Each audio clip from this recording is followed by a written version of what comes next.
Many of you ask, if I had to retake a commando selection in 12 months, how would I train? Whether it's the Navy Commandos or other elite units, these processes require exceptional fitness. You need running, endurance, strength, and the durability to last for weeks. Often, candidates train too hard for a few months, get injured, and show up to selection burnt out. Today, I'm going to give you my exact 12-month method, how to structure your training, manage fatigue, and show up in peak condition on selection day. The advantage of having 12 months is that you can really build a solid foundation to make progress without rushing and show up fresh and sharp. Before I explain the plan to you, let's talk about where I'm at today. Since I left the military, my training has changed a lot. These days, I do CrossFit, and my goal is to become more and more well-rounded physically. My approach now is to manage my training smartly, balance my personal life, and just aim to improve by 1% every day. I'm no longer trying to be the best in just one area. I'm aiming to be good at everything. Strength, endurance, mobility, explosiveness, and above all, I'm looking for sustainability, to be able to perform over the long term, not just tomorrow or in 3 months. So my current foundation is a solid general physical condition thanks to CrossFit, and a good ability to adapt to different types of training stimuli. On the other hand, my running times need to be optimized again to meet selection standards because I've moved away from the specificity of running, whether it's short or long distance. So if I had to go through a selection process again in 12 months, here's exactly how I would adapt my current training to include this physical preparation. Everything here is a general case. Here, I'm mainly talking about one workout per day. If you have the chance to do 2 sessions, maybe add some specific strength training, zone 2 work, or conditioning formats tailored to your needs. Also, you could add swimming, maybe every other week, once a week, or breath hold training if needed. It's up to you to adjust all of this to fit your situation. Here, I'm really talking about my own specific case with 1 session per day right now, or maybe 1.5 depending on the time I have,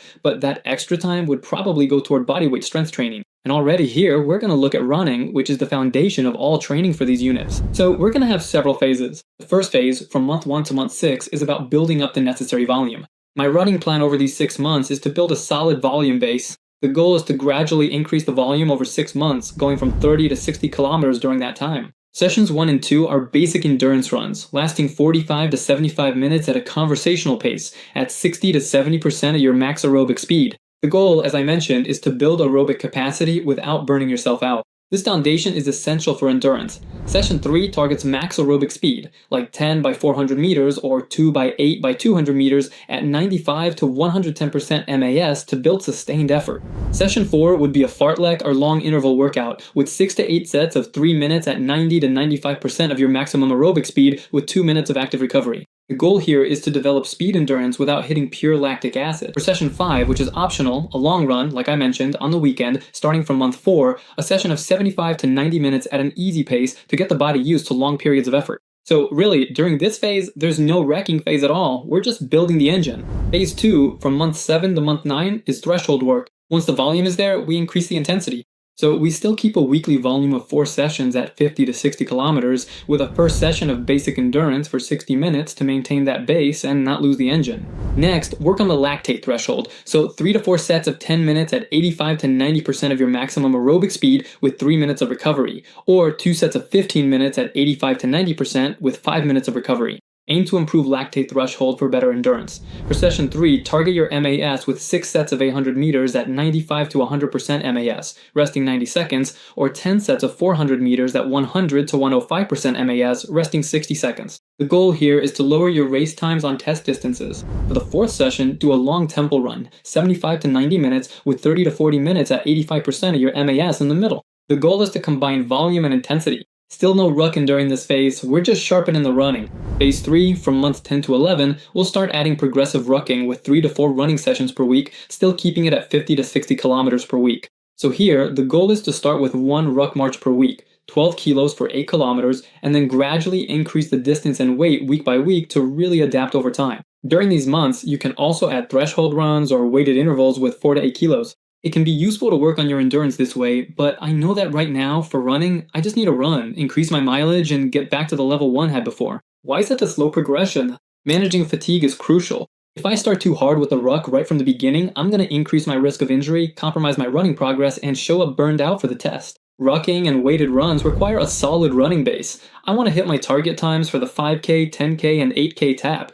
Since I'm already proficient at running with a load, I'll avoid adding that extra training strain. I'd rather focus on strengthening what's needed for that kind of effort, but it's often possible for you to include weighted runs in your training, like I said, in the form of medium or long distance intervals. Month 12 is the stabilization and sharpening phase, so this is the last month where you stabilize and get ready to peak. At this point, you can stick to 3 sessions per week, gradually reducing your mileage down to about 40 kilometers per week. Keep the intensity up, but cut back on volume. 1 VO2 max session, 1 threshold session, and 1 endurance session. During month 12, in weeks 1 and 2, you can keep doing a light ruck once a week with 15 kilos over 10 kilometers, and then cut it out completely in weeks 3 and 4, the last 2 weeks before the tests.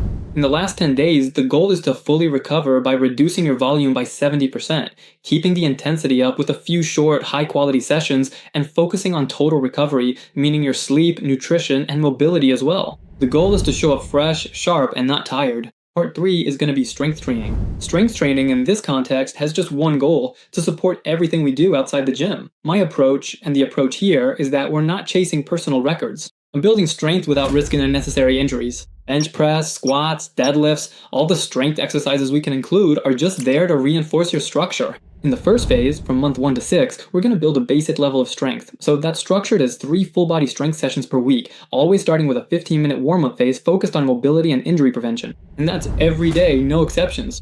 In step 2, with main movements lasting 20 to 40 minutes. Here, I pick one of the 4 main lifts, whether it's the squat, bench press, deadlift, or strict press, or I can mix 2 of these movements each time. I can follow a method based on the 5-3-1 program, starting with week 1, 3 sets of 5 reps at 70%. Then, week 2, 3 sets of 3 reps at 80%. Week 3, 3 sets of 1 representative at 90%. And in week 4, a deload phase with active rest. Then you start over, slightly increasing the weights, and you can also switch up these training methods as well. Step 3 will be accessory movements, about 20 to 25 minutes. 3 to 4 strengthening exercises in sets of 8 to 12 reps, focusing on muscle balance and injury prevention. For example, barbell rows, dumbbell incline presses, Bulgarian split squats, and glute ham raises.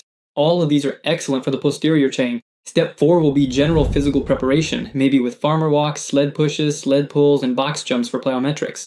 And all of that takes about 10 minutes. For the first 6 months, I'll give you sample training sessions. So here, let's imagine a session that obviously starts with a warm-up, then 3 sets of 5 reps at 70%. After that, dumbbell incline presses, maybe 3 sets of 10.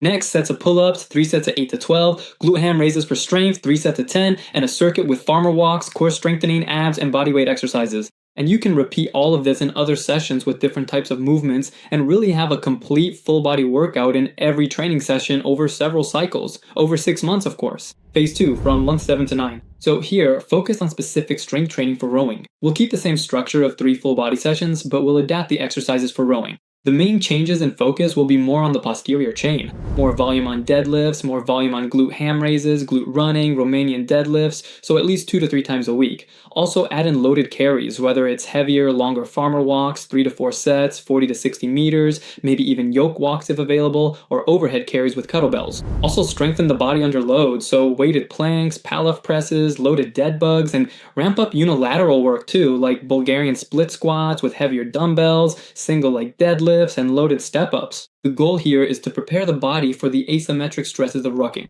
As an example of a weekly workout, I might include trap bar deadlifts, 4 sets of 5, glute ham raises, 3 sets of 10, Bulgarian split squats, 3 sets of 8 per leg, farmer walks, 4 sets of 50 meters, and then weighted or unweighted planks depending on your starting level. Next is phase 3, months 10 to 12. Here, we maintain strength and gradually reduce the volume. So in months 10 to 11, I'll reduce the volume and remove the most taxing exercises, keeping only the main movements and key accessory exercises I need.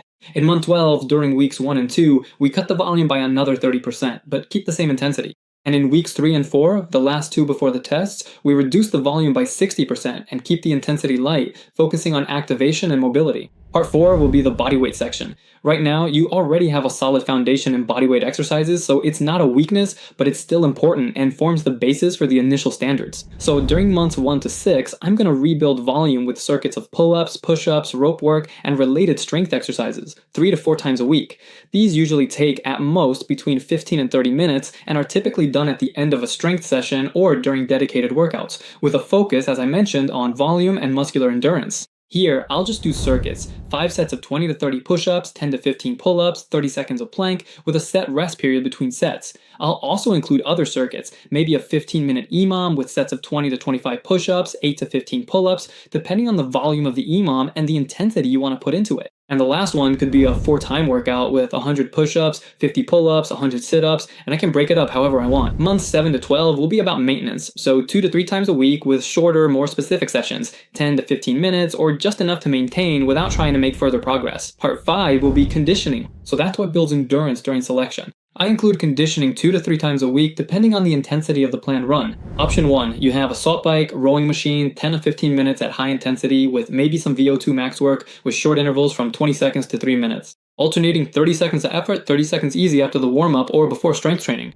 Option 2, metabolic circuits with 3 to 4 movements for time, shorter sets from 5 to 15 minutes. For example, burpees, kettlebell swings, box jumps, rowing. The important thing here is to vary the stimuli and never go all out every time. 60% of the volume should stay easy to moderate, otherwise I'll burn myself out. The last part is going to be planning over 12 months. Here's the big picture view of the progression. Months 1 to 6 are the base and volume phase. The goal is to build the foundations, aerobic capacity, basic strength, and body weight volume. For running, 3 to 5 sessions per week depending on progress with a volume of 30 to 60 kilometers per week, and all of that with 70% at an easy endurance pace. For strength, 3 full body sessions per week, focusing on technique and adaptations and varying training methods according to the cycles. For bodyweight training, 3 to 4 sessions per week, 15 to 30 minutes each. Build up volume in push-ups, pull-ups, and abs, even if that's not my main priority right now. All of this without any rucking. And for conditioning, 2 to 3 sessions per week, either biking, rowing, skiing, burpees, or metabolic circuits. So in a typical week, you might have Monday, full body strength with a bodyweight circuit,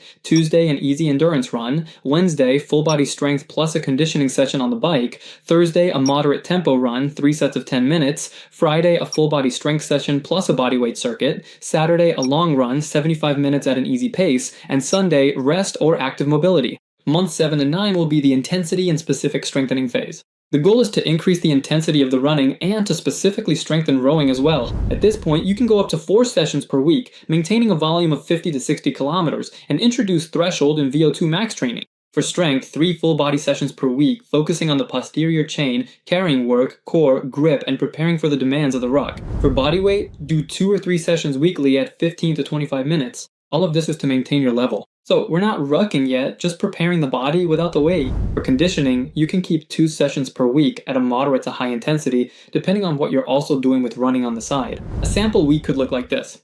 Monday, full body strength with a focus on the posterior chain. Tuesday, threshold running, 4 times 10 minutes at 90%.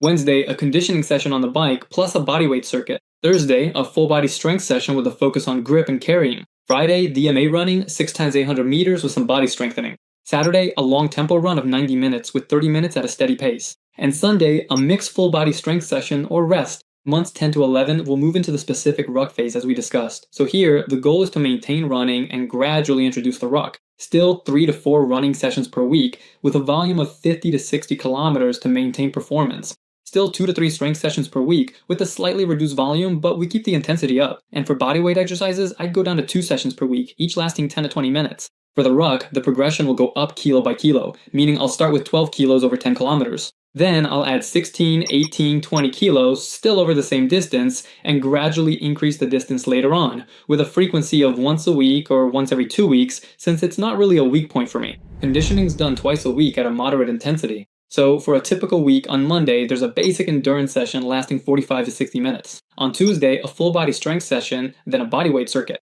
On Wednesday, a VMA run, 5 times 1,000 meters. On Thursday, a full body strength session plus some light conditioning. On Friday, a basic endurance run for 60 minutes. On Saturday, a ruck with 18 kilos over 12 kilometers. On Sunday, a light full body strength session or rest. Month 12 is the stabilization and sharpening phase. The goal is to reach peak form feeling fresh and sharp. 3 running sessions per week with a gradual decrease to 40 kilometers.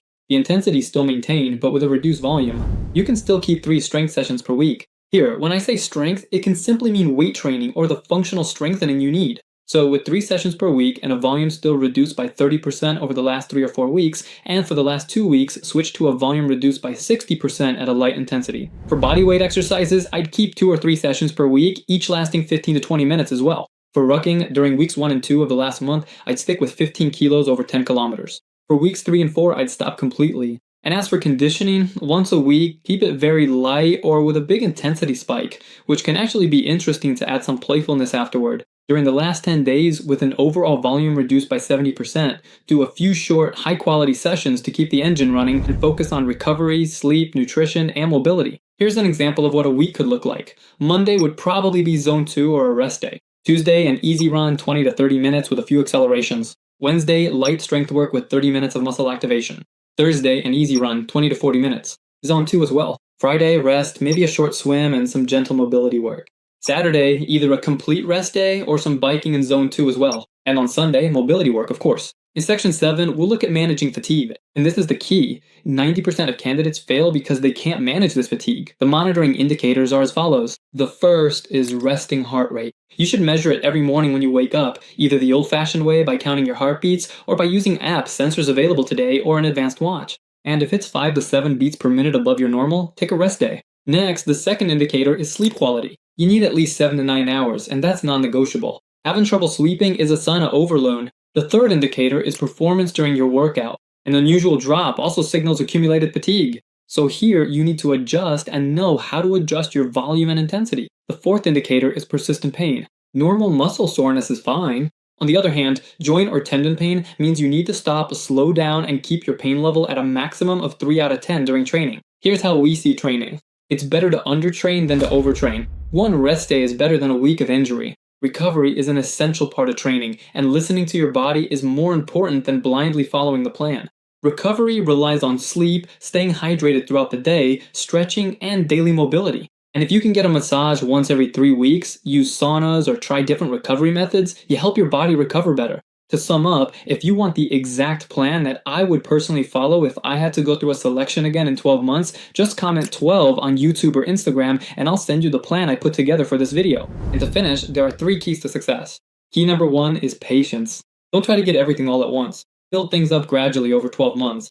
With that time, we'll be able to do things right. Key number 2 is consistency. 5 to 6 training sessions a week for 12 months are better than 10 sessions a week for just 2 months. And the last key is intelligence. Knowing how to manage fatigue, listen to your body, adjust the plan when necessary, and respect the phases of progression. Just to remind you, this plan obviously isn't universal. It's mine. It's what I would do today, given my condition, my current background, my current level. It should be adapted to your level, your weaknesses, your availability, your personal constraints, your equipment. So really everything. So this is really just a solid foundation I'm giving here, but honestly, everything is highly customizable. And you need that personalization in your training. If you only do generic stuff, you'll get generic results. What's important is to stick to the fundamental principles: gradual progression, managing fatigue, and increasing specificity based on what you need. And today, with at least 12 months, you have the time and the luxury of having time. So you need to use it wisely. If right now you feel lost in your training, if you're stuck in a plateau, or worse, if you keep getting injured, but you want to give yourself the best shot for your selection, apply using the link below. We'll structure your preparation together based on your deadlines. If you enjoyed this video, like and subscribe. It always means a lot and motivates us to bring even more content here. Thanks for watching, and remember, in the selection process, it's the one who shows up the freshest and best prepared who makes it through.